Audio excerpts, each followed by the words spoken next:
Hey friends, welcome to the basement. I am Wilson, and today I'm going to be reviewing Rebel Moon Part 2. This is the highly anticipated sequel from director Zack Snyder. Can I even say that about this movie? I'm not so sure.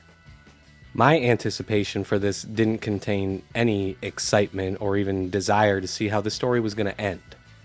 I would say it was more curiosity, like witnessing a train wreck. And in that regard, it doesn't disappoint. What's that old saying? You can't polish a turd. And I guess you can't, but you can try. And if the first movie was an actual piece of shit, then this movie is Zack Snyder trying to polish it. So we know that these movies were filmed together kind of as one big movie and then split off into two smaller ones.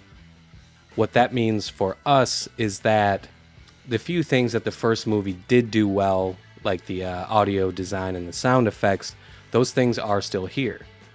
But the shitload of things that were done badly are still here also, only getting polished, mind you. If you did not enjoy the first movie, and I'm sure a lot of you didn't, then this movie is not going to win you over. It is just more of the same. More of the same bland, lifeless characters. More of the same boring enemies and villains. More of the same dreadful, cliche-filled plot. More of the same, why the fuck is everything in slow motion? Here is the plot of this movie.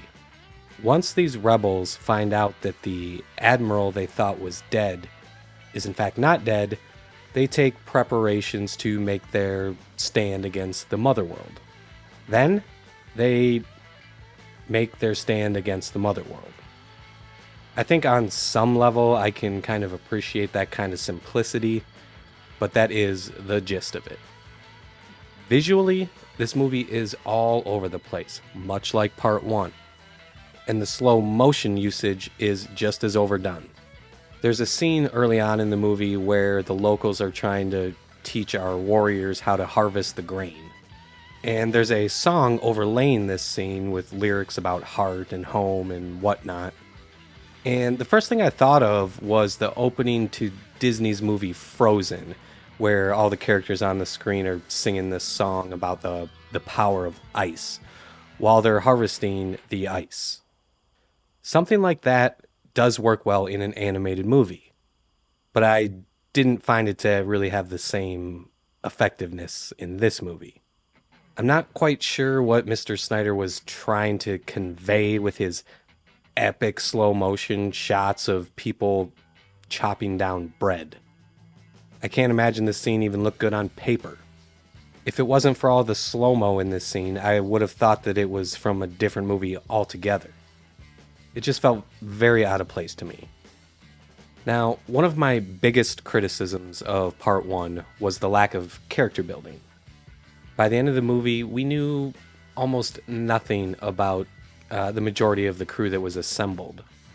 I wish I could say that that aspect was kind of rectified in Part 2 here, but it really isn't.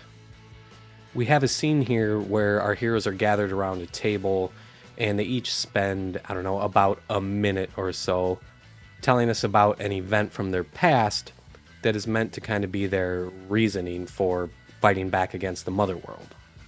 And that is really all we get as far as backstory on these characters. So I guess you could say we at least got the absolute bare minimum of character development. For me, though, this scene didn't even move the needle at all. These cookie cutter shells of characters were just as forgettable after this scene as they were before it.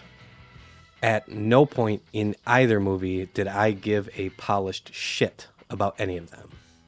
I mean, they might be the worst collection of characters that I've seen in recent memory.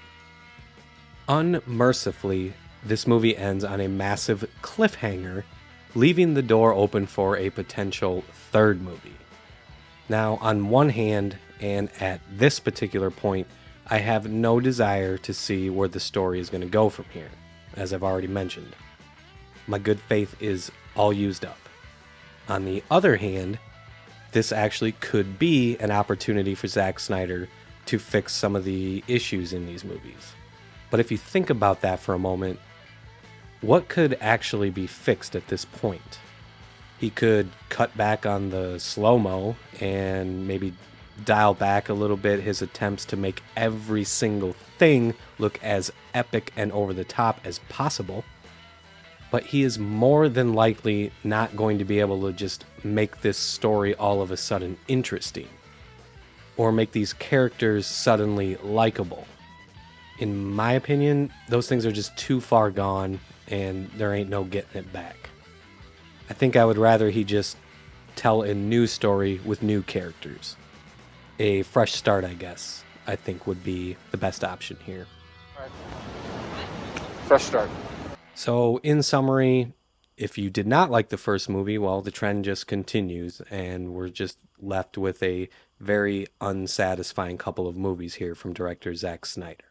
And I guess that's all I want to say for this one, guys. Thank you so much for watching. Please hit those like and subscribe buttons to support my channel, and I hope to see you guys again real soon. Thank you. I am out of here.